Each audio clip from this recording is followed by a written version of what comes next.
नमस्कार बंधुरा आमी स्वप्ना उपाध्याय आमार चैनल रान्ना रेसिपि एंड आवर लाइफस्टाइलेर पक्ष थेके सबाइके स्वागत। आज आमी आपनादेर संगे शेयर करब दारुण स्वादेर डिमेर रेसिपि मसाला एग अमलेट कारी। हाते समय कम थाकले चटजलदी एभाবে করে যদি আপনারা ডিম অমলেট কারি বানান তাহলে কিন্তু খেতে দুর্দান্ত লাগে আর গরম ভাতের সঙ্গে আর অন্য কোনো রেসিপির দরকারই হয় না। আসুন তাহলে দেখে নিই এই রেসিপিটা আমি কিভাবে খুবই কম তেল মশলা দিয়ে খুবই কম সময়ে খুবই সুস্বাদু করে বানাবো। আর এটা দেখতে যেমন কালারফুল হয়েছে খেতেও হয়েছে দুর্দান্ত। আপনারা তো অনেকভাবেই ডিম অমলেট কারি খেয়েছেন, তবে এভাবে একবার আমার মতো করে বানিয়ে দেখতে পারেন। আশা করি সকলের খুবই ভালো লাগবে। নিয়েছি আলু টুকরো টুকরো করে কেটে আর অল্প অল্প একটু খোসা রেখে এবার এটাকে জল দিয়ে ভালো করে ধুয়ে নিয়ে জল ছেঁকে জল ঝরিয়ে রেখে দেব। এদিকে মশলার জন্য নিয়েছি গোটা ধনে হাফ চামচ আর নিয়েছি গোটা জিরে হাফ চামচ, গোটা গরম মশলা, এলাচ আর দারচিনি, কয়েক কোয়া রসুন আর টুকরো করে কেটে নিয়েছি আদা, কাঁচা পাকা লঙ্কা স্বাদ মতো, পেঁয়াজ টুকরো করে কেটে এবার এগুলোকে পেস্ট করে নেব ভালো করে। আর নিয়েছি এখানে লম্বা লম্বা করে কেটে টমেটো আর কুচো করে কেটে বেশ কিছুটা পরিমাণ পেঁয়াজ।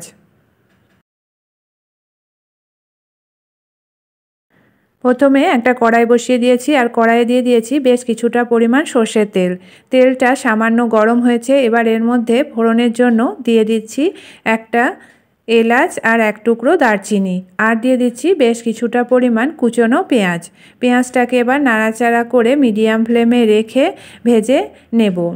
আর এটাকে হাই হিটে ভাজা যাবে না, এটাকে মিডিয়াম ফ্লেমে রেখেই ভেজে নেব। আর দিয়ে দিলাম সামান্য পরিমাণে গোটা জিরে।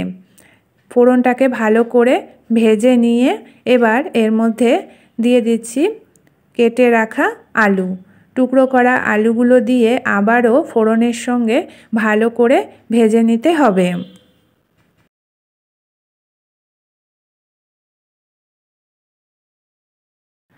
আলুগুলো দিয়ে দিয়েছি, এবার এর মধ্যে দিয়ে দিচ্ছি টমেটো।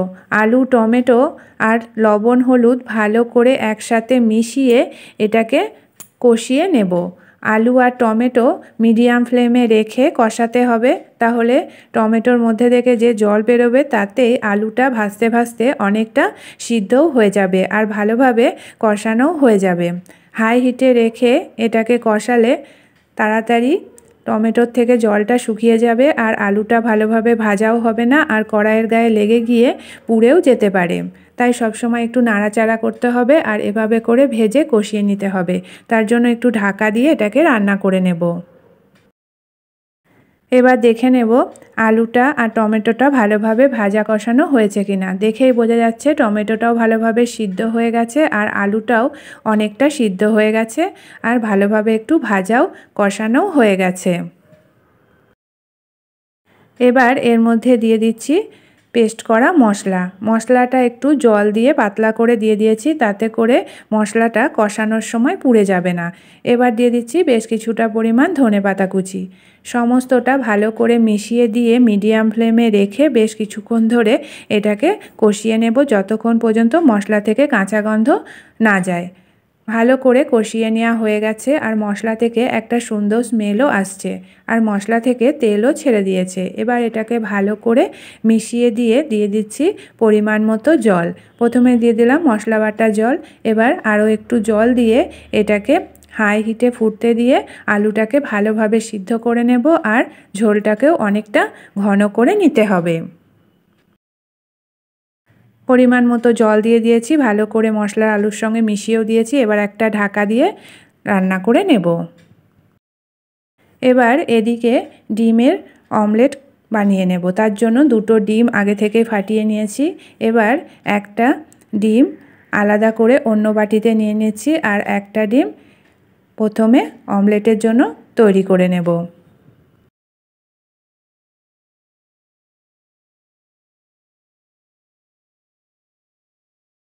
প্রথমে একটা ডিমকে একটা চামচের সাহায্যে ভালো করে ফেটিয়ে নিচ্ছি। এবার এর মধ্যে দিয়ে দেব বেশ কিছুটা পরিমাণ লঙ্কা কুচি, তবে স্বাদ মতো লঙ্কা কুচি দিয়েছি। এবার এর মধ্যে দিয়ে দিচ্ছি আদা কুচো করে কেটে, আর দিয়ে দিচ্ছি রসুন কুচো করে কেটে, আর দিয়ে দেব এখানে বেশ কিছুটা পরিমাণ কুচনো পেঁয়াজ। পেঁয়াজের পরিমাণটা একটু বেশি দিতে হবে, তাতে করে অমলেটটা খেতে বেশ ভালো লাগবে। দিয়ে দিয়েছি পেঁয়াজ।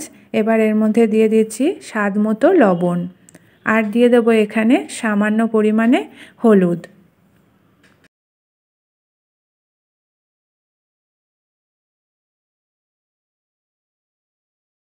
এবার সমস্তটা ডিমের সঙ্গে ভালো করে ফেটিয়ে নিতে হবে, যাতে করে পেঁয়াজ, আদা, রসুন, লবণ, হলুদ, লঙ্কা সমস্তটা ডিমের মধ্যে ভালোভাবে মিশে যায় আর অনেকটা নরমও হয়ে যায়।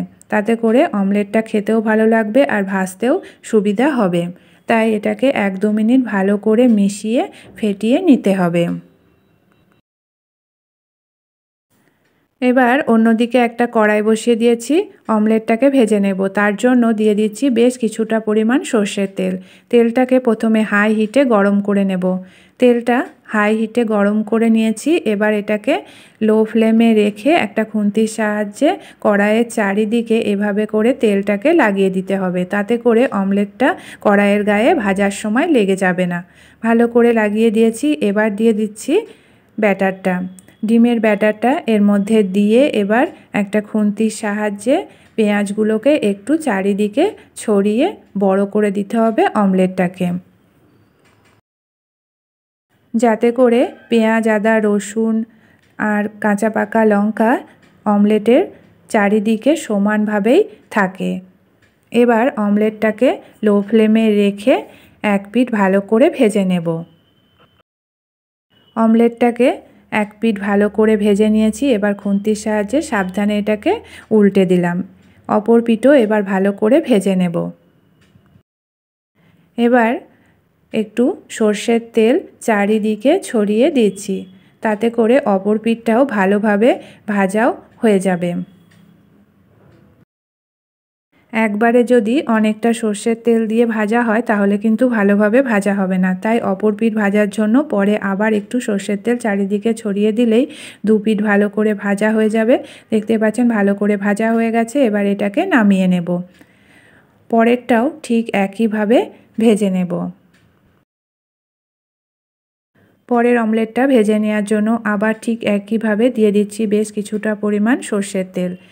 তেলটাকে প্রথমে গরম করে নিয়েছি হাই হিটে। এবার লো ফ্লেমে রেখে এর মধ্যে দিয়ে দিলাম ডিমের ব্যাটারটা। ডিমের ব্যাটারটা দিয়ে এবার খুন্তির সাহায্যে আবারও এটাকে অমলেটের চারিদিকে ছড়িয়ে দিতে হবে, যাতে করে সমস্তটা চারিদিকে সমানভাবে থাকে। তাতে করে অমলেটটা ভাজতেও সুবিধা হবে আর খেতেও ভালো লাগবে। এবার অমলেটটাকে উল্টে দিয়ে অপর পিঠও ভালো করে ভেজে নেব।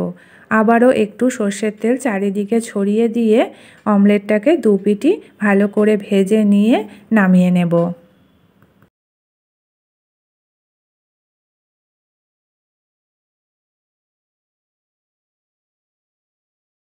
দুটো অমলেটই ভালো করে ভেজে নেওয়া হয়ে গেছে, আর এদিকে আলু ঝোল ভালোভাবে তৈরিও হয়ে গেছে। ঝোলটা অনেকটা ঘনও হয়ে গেছে আর আলুগুলো ভালোভাবে সিদ্ধও হয়ে গেছে।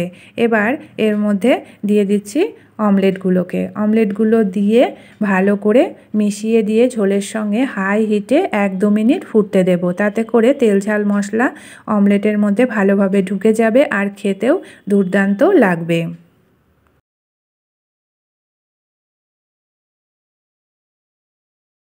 তৈরি হয়ে গেল দুর্দান্ত স্বাদের রেসিপি অমলেট কারি। এবার এটাকে একটা প্লেটে নামিয়ে নেব। আপনারা চাইলে আমার মতো করে এই রেসিপিটা একবার বাড়িতে বানিয়ে দেখতে পারেন। আশা করি সকলের খুবই ভালো লাগবে। এভাবে যদি এগ অমলেট কারি বানানো যায় তাহলে কিন্তু খেতে দুর্দান্ত লাগে, আর বাচ্চা থেকে বড় সকলের খুবই পছন্দও হবে। গরম ভাতের সঙ্গে দুপুরে কিংবা রাতে খেতে দুর্দান্তও লাগবে। সেদিন আর অন্য কোনো রেসিপির দরকারও হয় না।